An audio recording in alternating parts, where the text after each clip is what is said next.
નમસ્કાર મિત્રો, હું છું આપનો હાર્દિક પટેલ, કેમેરામેન શ્રવણ ઝાપડિયા સાથે હાર્દિક અપડેટમાં આપનું સ્વાગત છે। આજ રોજ તારીખ 20/7/2024 ના રોજ યુવાની ધડકન વિરમગામ માંડલ દેત્રોજ અને નળકાંઠા મત વિસ્તારના યુવા લોકલાડીલા ધારાસભ્યનો જન્મદિવસ ભારતીય જનતા પાર્ટી ઉજવી રહી છે। એ બાબતે આજ રોજ સિદ્ધનાથ મહાદેવ મંદિર ખાતે Narmada hotel group, Harshadbhai Thakkar group, Shaileshbhai Thakkar group, Amitbhai Rabari Bharwad group, Bharatbhai Bharwad group અને દરેક સાથી મિત્રો દ્વારા આયોજન કરવામાં આવ્યું છે ભવ્ય કાર રેલીનું। તો આપણે હર્ષદભાઈ ઠક્કર જોડે વાતચીત કરીશું।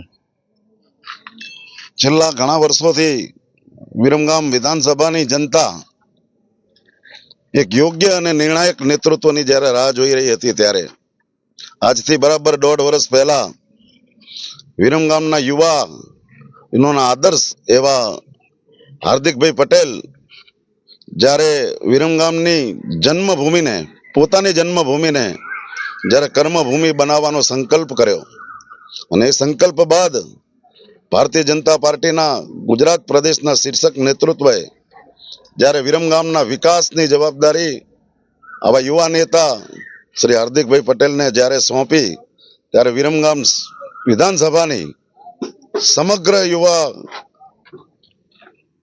લોકોને એક પોતાનો આદર્શ જ્યારે મળ્યો હોય તેવું પોતાના મનની અંદર એવું પ્રાપ્ત થયું કે આજે વિરમગામની જનતાને એક યોગ્ય નેતૃત્વ મળ્યું હોય અને આજે જ્યારે એમના જન્મદિવસ નિમિત્તે વિવિધ સેવાકીય કાર્યો કરવા જ્યારે જઈ રહ્યા હોય, એમાં પણ વિશ્વના હિન્દુ હૃદય લોક સમ્રાટ એવા મહારાણા પ્રતાપની પ્રતિમાનું જ્યારે વિશાળકાય પ્રતિમાનું જ્યારે વિઠલાપુર ચોકડી ઉપર જન્મદિવસ નિમિત્તે જ્યારે સ્થાપન કરવા જઈ રહ્યા હોય અને વિરમગામના યુવાનો એમનો આજે આ 20મી જુલાઈ એટલે 32મો જન્મદિવસ ધામધૂમપૂર્વક જ્યારે ઉજવણી કરવા જઈ રહ્યા હોય, ત્યારે વિરમગામની શહેરના આ યુવાનો ખૂબ જ ઉત્સાહપ્રિય આખી રાત જાગી અને જે વિશાળ મહારેલીનું જે આયોજન કરવામાં આવી રહ્યું છે, આપણી સમક્ષ જ્યારે આ યુવાનો જ્યારે ઉપસ્થિત છે, ત્યારે તેમનો આનંદ અને ઉત્સાહ હાર્દિકભાઈ પટેલ પ્રત્યે જે દેખાઈ રહ્યો છે તે અવિસ્મરણીય છે અને વિરમગામની વિધાનસભાના વિકાસની એ હાર્દિકભાઈ પટેલ જ્યારે પૂરી કરવા જઈ રહ્યા છે, ત્યારે તમામ યુવાનો એમની સાથે છે અને સાથે રહેશે એવો સંકલ્પ યુવાનોએ લીધો છે। અસ્તુ, ભારત માતા કી જય, વંદે માતરમ। કોઈ બીજાને આલવું હે?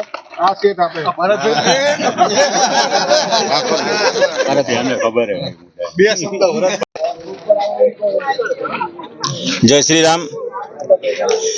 વિરમગામ વિધાનસભા માટે હિન્દુત્વની વાત હોય કે ધર્મની વાત હોય તો હાર્દિકભાઈનું નામ અગ્રેસર હોય છે। જ્યારે અયોધ્યામાં મંદિર બન્યું ત્યારે ત્યાં પણ સીધા લેવા, અહીંથી જ્યોત લેવા માટે અને પોપટ ચોકડી, જ્યારે પોપટ ચોકડી નામ હતું ત્યાં અત્યારે હનુમાન ચોકડી, પંચમુખી હનુમાન ચોકડી નામ થઈ ગયું છે આજે। ત્યાં હનુમાનજીની સારી એવી પ્રતિમાની પ્રાણ પ્રતિષ્ઠા એમણે કરાવી છે। આવા ધાર્મિક કામો કાયમ કરતા રહે અને એમના જન્મદિવસ દિવસે આજે બધા અહીંયા ભેગા થયા છે યુવાનો, તન મન અને ધનથી એમની સાથે છે। જય શ્રી રામ।